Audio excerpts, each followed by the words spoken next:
안녕하세요. 수요일 빨간 장미가 아니라 상승미소의 방송이 있는 날이죠. 여러분 오늘도 반갑습니다. 오늘의 주제는 중국 증시 어디까지 갈까? 먼저 전제는 제가 수정 구슬이 없다는 거, 뭐 이게 며칠 내일 갈 거냐 모레 갈 거냐 그런 거 아닙니다. 결국 어디까지 갈 것 같은데 왜 그렇게 보는지에 대한 영상입니다. 혹시 중국에 관심이 있는 분들, 이미 투자하고 계신 분들이라면 꼭 참조해서 끝까지 들어주십시오. 먼저 중국 증시 어디까지 갈까 시작하기 전에요. 이미 2달 전, 그 다음에 1달 반 전에 제가 중국 주식 상승을 기대한다. 그 다음에 글로벌 경제 회복의 중심에 중국이 있다. 라는 방송을 했었습니다. 저 댓글을 보면 제가 미친놈이죠. 중국 망할 날에 투자를 부추긴다고 미친놈이 됐었는데, 오늘 방송은 저 두 번의 방송의 연장이라고 보시면 됩니다. 저걸 먼저 보고 오시면 도움이 더 될 거라고 저는 생각합니다. 뜬금없이 제가 중국 주식 어디까지 가나를 얘기하는 건 아닙니다. 아셨죠? 그리고 또 한 가지 더 사전에 말씀드릴 수 있는 거, 분명히 이런 걸 나옵니다. 왜 상승미소 당신은 시장에 악재도 많은데 호재만 그렇게 주구장창 이야기하느냐, 이런 말씀 하시거든요. 예, 맞습니다. 시장은 악재와 호재가 항상 같이 다닙니다. 병존합니다. 그런데요, 제가 항상 이야기하지 않습니까? 어떤 악재든 그 악재, 그 문제를 삼을 때만 문제가 되는 거죠. 지금 현재 올해 1월부터 저는 주구장창 중국 주식 우상향, 불마켓 이야기하고 있는 거 기억하시죠? 제 고객들도 이미 수익 나왔다고 펀드 해지하자는 것도 제가 말리고 있습니다. 아직 멀었다. 왜? 그렇죠? 시장에는 악재와 호재가 병존하지만 지금은 올라가고 있는 상황에서 문제는 문제를 삼지 않는다. 그러니 문제가 될 것이 없다. 그래서 추세가 바뀌지 않는 한 저는 계속 올라갈 재료만 찾을 것이다. 그거 말씀드립니다. 당연히 추세가 꺾이거나 추세가 바뀌어지면 왜 제 예상과 틀린 건지, 다른 내가 먼저 미리 좀 더 살펴보지 못한 변수가 뭐가 있을까를 찾아서 그때는 문제를 삼을 만한 문제를 찾겠죠. 하지만 지금은 아니다. 아셨죠? 예. 2019년만 따지면요, 지금 4개월이 채 안 됐습니다. 1월부터 4월 초까지 전 세계 증시에서 중국 증시는 최고 상승률을 기록하고 있습니다. 그림에 보시면 붉은색이 차이나 인덱스입니다. 그러니까 무려 40% 가까이 올랐습니다. 물론 다우지수나 전 세계 모든 증시가 올랐죠. 그럼에도 불구하고 중국 증시의 상승률을 따라올 수 없었습니다. 마찬가지로 상하이 종합지수도요, 현재 3250포인트에 있죠. 그런데 지난 2달 가까이를 저 3100포인트를 돌파 시도를 3번 한 끝에 올라갔습니다. 저는 저 약 2달 가까이 저런 조정이 있어서 앞으로 좀 더 좋은 방향으로 갈 거라고도 보고요. 그 다음에 제 위에 보면 동그라미 친 부분 있지 않습니까? RSI 지수 같은 경우도 이미 한두 달 전에 약간 그 고점이란 이야기를 했었는데 조정을 잘 맞추고 아직 그 고점을 형성하진 않았죠. 그리고 이렇게 상하이 종합지수 반등을 이끌었던 것 중에 하나가 3월 말이죠. PMI 지수가 상당히 예상보다 좀 더 높게 나왔습니다.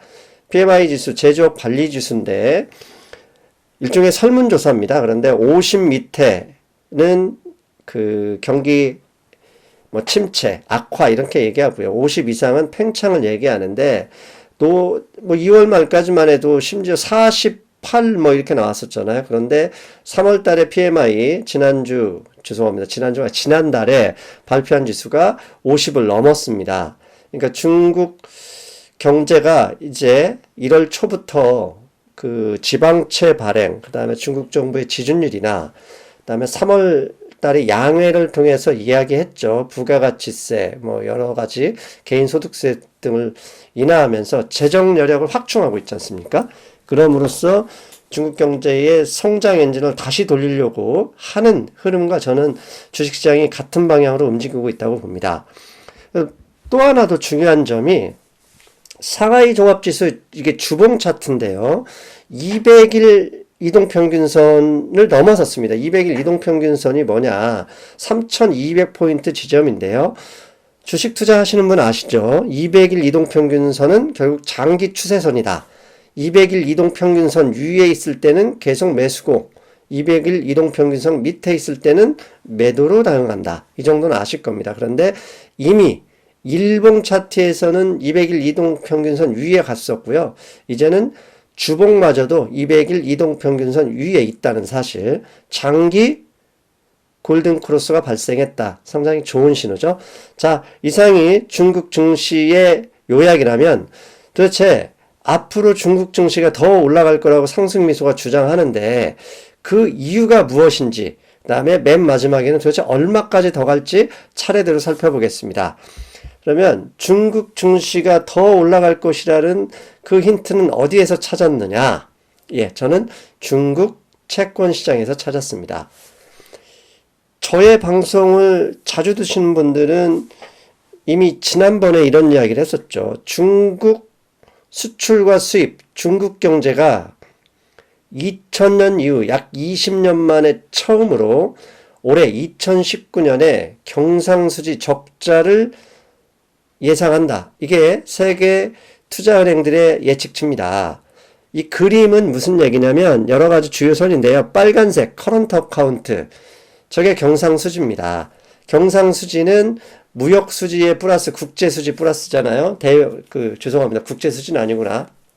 대외수지를 플러스하는 겁니다. 즉 이게 무슨 얘기냐, 경상수지가 흑자다 그러면 중국으로 돈이 들어왔다는 얘기고, 적자다 그러면 중국에서 돈이 들어온 돈보다 나간 돈이 더 많다, 이런 의미입니다.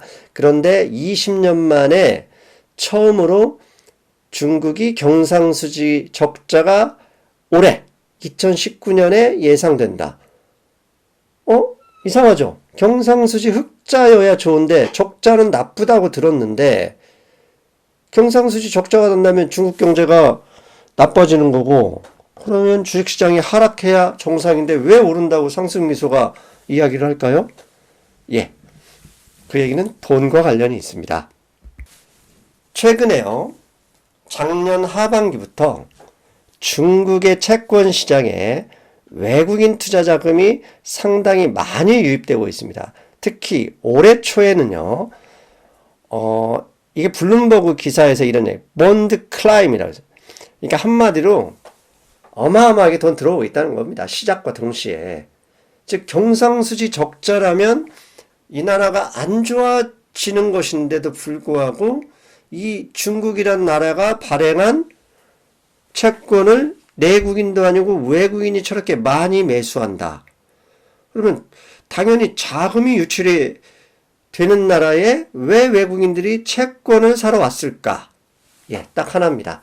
채권 투자자는요, 채권금리 하락을 예상할 때 채권에 투자합니다.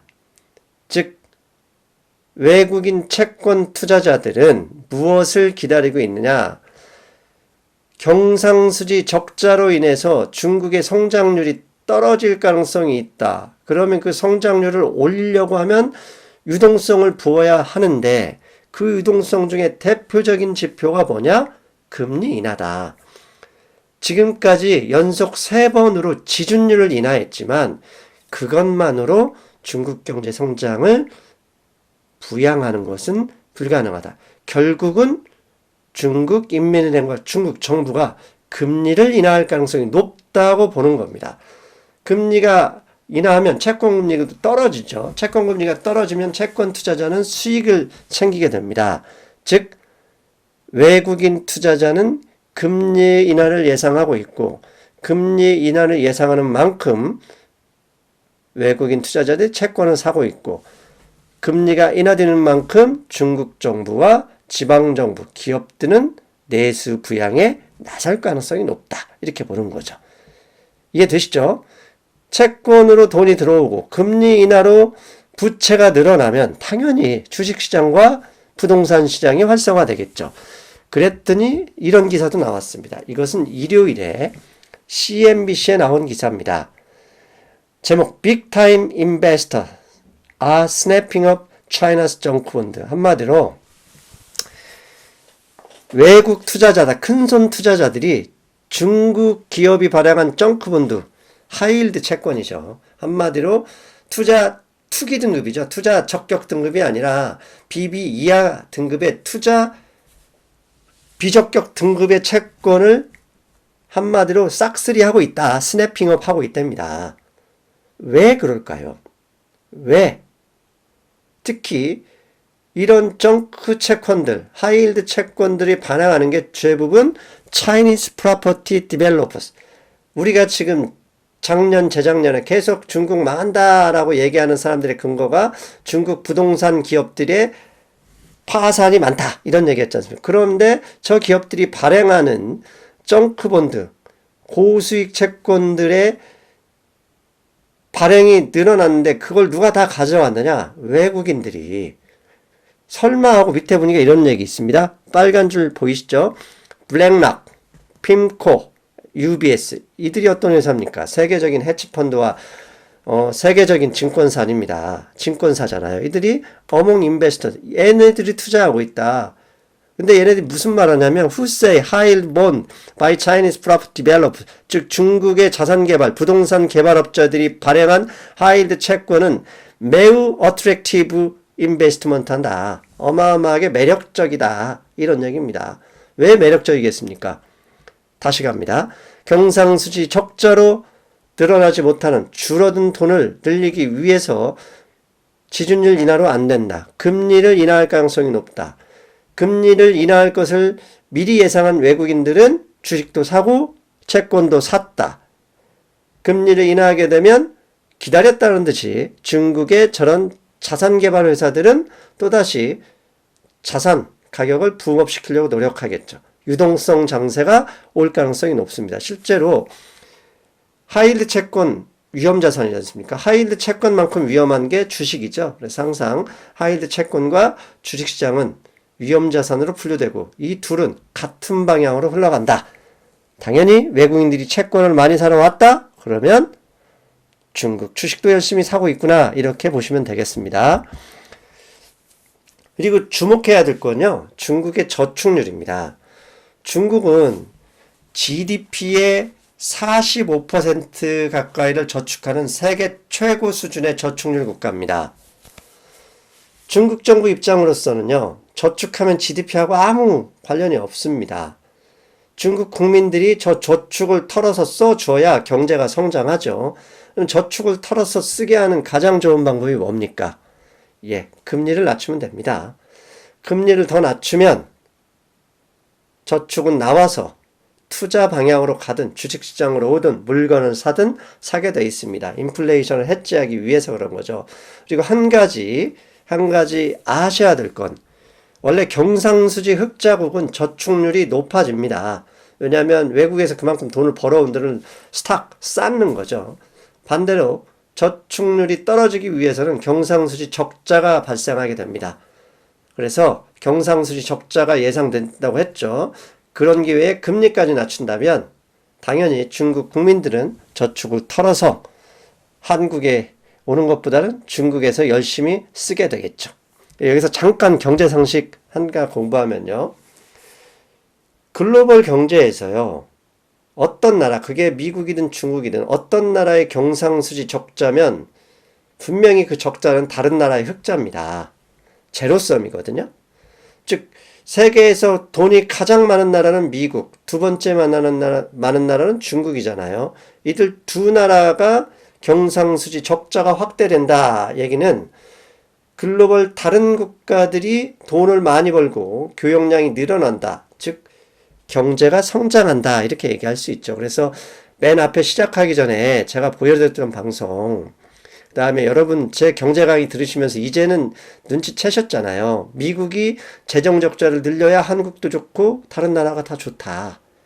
근데 미국만 재정 적자를 늘리는 게 아니라 중국까지 재정 적자를 저렇게 늘려주면 옳거니 감사합니다. 글로벌 경제 성장이다. 그리고 경상수지 흑자 국가가 적자가 되었을 때 결국 성장할 수 있는 방법은 내수 부양밖에 없습니다. 내수를 부양하는데 가장 좋은 방법은 뭐죠? 금리 인하죠. 금리 인하. 그렇게 되면 저축 많은 GDP의 45%를 저축하고 있는 중국 국민들 저축께서 결국 경제 성장의 견인차 역할을 할 것이다. 이게 외국인 채권 투자자들, 주식 투자자들이 지난 3개월간 열심히 매수에 동참했던 이유라고 볼 수 있습니다. 이런 신호는 원자재 시장에서도 우리가 포착할 수 있죠. 왼쪽 그림은 철광석입니다. 철광석인데 중국 주요 항구에 현재 누적되어 있는 철광석인데요. 철광석 재고량이 늘어나고 있죠. 왜 늘리겠습니까? 내수 부양이 시작하면 기본적으로 많이 쓰이는 게 구리와 철광석이거든요. 철광석 재고를 저렇게 늘렸고 오른쪽에 구리 가격도 연초를 저점으로 해서 올라가고 있죠. 아직 200일 이평균선 위에 있습니다. 미국과의 무역 협상이 잘 된다면 구리 가격도 좀 더 우상향할 가능성이 충분히 있다. 그렇게 저는 보고 있습니다. 당연히 향후 중국 시장, 중국 주식이 어디까지 갈 것인가의 핵심 변수는 미국과의 무역 협상입니다. 미국과의 무역 협상이 현재 잘 될 것이다 라는 전제 하에 미국 주식, 그 다음에 중국 주식이 오른쪽 우상향하고 있잖아요. 근데 최근에 지난주에 이런 얘기 나왔죠. 새로운 뉴 컨센서스 reached on US-China trade, 즉 지금까지와는 다른 협상안이 도출됐다 이러고 중국의 유호 부총리가 얘기를 했어요. 근데 저 뉴 컨센서스가 구체적으로 뭔지는 밝히지 않았습니다. 그런데요, 저 뉴 컨센서스가 뭔지 한번 예상 추론을 해보면 이미 작년에 트럼프 대통령이 중국이 미국에서 흑자 금액이 너무 많잖아요. 미국이 중국에 수출하는 수출 금액은 약 1,500억 달러고 반대로 중국이 미국에 수출하는 금액은 약 5,200억 달러. 그래서 실제로 무역 흑자, 중국이 대미 무역 흑자 금액이 3,800억 달러란 말인데요. 그런데 중국은 이미 작년에 저 3,800억 달러 흑자 규모를 2,000억 달러 이내로 줄이겠다. 즉 1년에 2,000억 달러씩 미국 물건 더 샀게 이렇게 제안을 했단 말이죠. 근데 그걸 트럼프 대통령이 받았다. 이걸로는 안 돼. 더 줄여와. 이렇게 얘기한 것은 이미 다 알고 계시잖아요. 즉 뉴 컨센서스라는 것은 제가 생각할 때는 미국은 저 금액으로는 만족 못한다는 얘기입니다. 2,000억 달러 이내가 아니라 1,000억 달러 이내, 즉 그러면 1년에 2,800억 달러, 최대 3,000억 달러 가까이 미국 물건 사라. 이렇게 나올 가능성은 높다고 보거든요.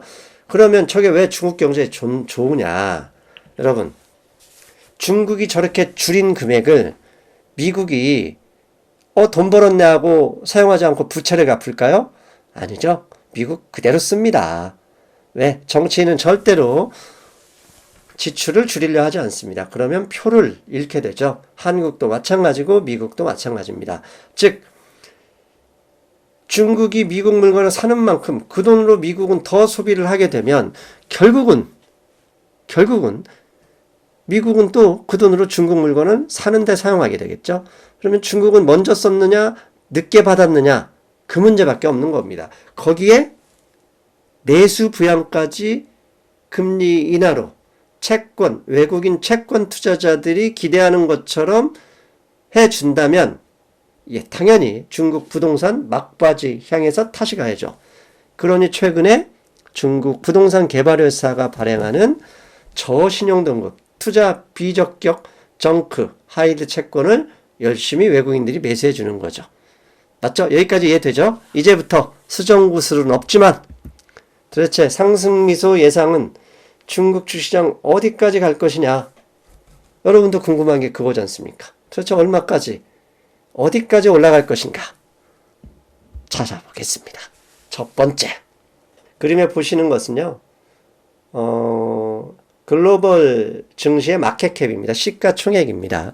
가장 큰 게 미국입니다. 미국이 33조 달러 정도 됩니다. 그런데 GDP 2위 국가인 중국의 마켓캡은 10조 달러가 되지 않죠.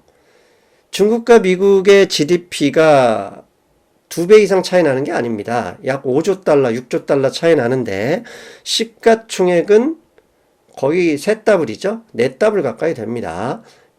즉 결국 중국의 존이 더 풀리면 중국 증시 시가총액은 더 올라갈 가능성이 높다.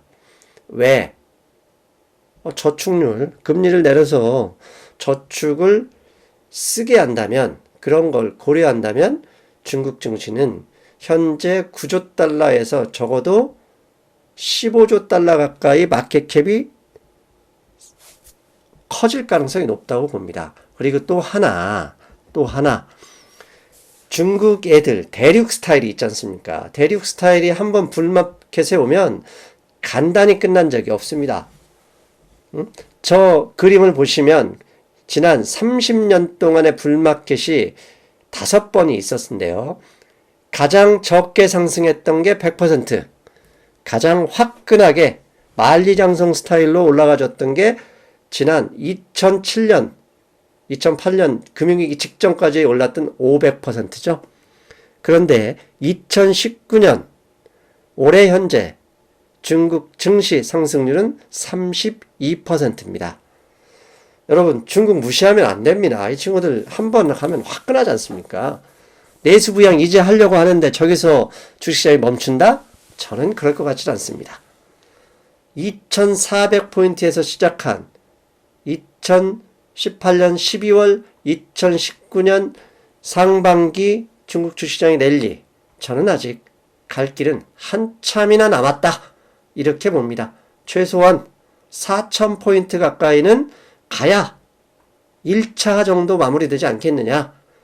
그리고 만약에 전 주식시장 역사, 상승 역사에 했던 것처럼 100%라면 4,800 이렇게 되겠지만 저는 거기까지는 바라지도 않습니다. 그냥 이번에는 스케일 조금 작게 4,000포인트 정도 가자. 그리고 내 고객들 제 돈 다 뺀 다음에 화끈하게 그때 망해도 된다. 여러분 맨날 준비만 하지 마시고 이렇게 중국 사람들 돈을 좀 털어서 중국이 망할 때 나중에 좀 싸게 들어가고 그러면 되잖아요. 그래서 아직 갈 길은 한참이나 남았다, 이렇게 말씀드리겠습니다. 자, 여기까지 오늘 방송이고요. 마지막으로 여러분께 죄송한 말씀, 광고 말씀 하나 드리고 저는 물러가겠습니다. 잘 들으셨죠, 여러분? 자, 오늘은 좀 죄송한 말씀을 드리겠습니다. 지금까지 방송을 주중에 3번, 그 다음에 일요일에 금융시장 브리핑 4번을 했습니다. 그런데 다음 주부터는 주중에 한 번을 좀 줄여야 되겠습니다. 그래서 지금은 월, 수, 금 이랬는데 앞으로는 화요일, 목요일 이렇게만 방송을 해야 되겠습니다. 이유는 제가 본업이 금융상품 영업인데 유튜브에 너무 많은 시간을 할애하다 보니까 실적이 너무 안 좋아졌어요. 그래서 뭐 실적이 없으면 어떠냐 이렇게 말씀을 하시는데 그 본업이 제가 금융상품인데, 금융상품 영업인데 실적이 떨어지다 보니까 제 자존감이 떨어져서 안 되겠어요. 기본적으로 제 본업에서 일단 잘해야 방송을 좀 더 열심히 할 수 있을 거라고 생각해서요. 좀 죄송하게도 한 해를 줄이게 됐습니다. 혹시 그 안에 뭐 급한 일, 이렇게 변동성이나 이런 거 나올 때는 부정기적으로는 올릴게요. 대신 여러분도 제 방송을 많이 기대하신다면 저를 좀 도와주셔야 됩니다. 혹시 주변에 뭐 보험, 펀드, 퇴직연금, 뭐 어떤 금융상품에 대해서도 고민을 하시는 분이 있다면, 뭐 메일로 그 소개 연락처를 주셔야 돼요. 뭐 여러분도 좋고요. 아셨죠? 그래야 제가 영업이 좀 돼야 방송에 더 집중할 수 있으니까요. 도와주셔야 됩니까? 아셨죠? 예, 저는 일단 이번 주는 금요일 방송에도 있으니까요. 금요일 날 뵐게요. 여러분, 안녕!